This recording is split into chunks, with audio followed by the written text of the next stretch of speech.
Et on commence ce feuilleton politique par les déclarations de Jean-François Copé devant les jeunes de l'UMP. Il ironise sur les conservateurs de tous les partis et beaucoup y ont vu une pique à l'intention du Premier ministre qui avait jugé par exemple inutile le débat sur les fonctionnaires. Regardez.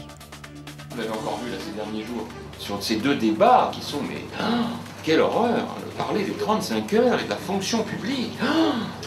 Oulala, bon, eh ben on va le faire, je suis désolé, on va le faire. Parce que les Français, quand on est avec eux dans les réunions de circonscription, sur le terrain, ça fait partie des sujets dont ils parlent tout le temps. Merci. Alors François Fillon qui est à Londres aujourd'hui, qui s'est un petit peu lâché. En général, il est très avare de confidences personnelles. Et bien là, il s'est confié sans phare à la presse anglaise. Peut-être parce qu'il a une épouse galloise, à moitié anglaise, à moitié galloise. Alors il a dit notamment, ma femme est merveilleuse, mais elle n'achète jamais d'habits et porte mes vieilles chemises. Dans le Times d'ailleurs, qui le décrit lui très français, avec son élégant costume et ses chaussettes de soie noire. Une épouse britannique ne signifie pas un anglais fluent, courant. François Fillon le reconnaît et se lance même dans une comparaison hasardeuse. Ladies and gentlemen, I am not going to speak in English.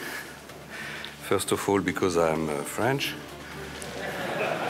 More, I am Prime Minister of France. But also because my accent is awful. Some people in my family think a little bit Pakistanis. Voilà, il s'est dressé aux responsables de la City. À gauche, pas de trêve entre Jean-Luc Mélenchon et le PS. Au cours de ses vœux ce matin, il a prédit l'enterrement du Parti socialiste à cause des primaires. Ils sont en train d'étouffer l'élection, de la vider de ses enjeux, de la transformer en une espèce de compétition, une sorte de PMU politique où on doit miser sur le bon cheval sans s'occuper de ce qui se passe et de ce que comprennent et ressentent les gens. Les primaires, c'est l'enterrement du Parti socialiste en tant que parti politique. Voilà, ils sont en train de liquider la boîte pour 1 euro.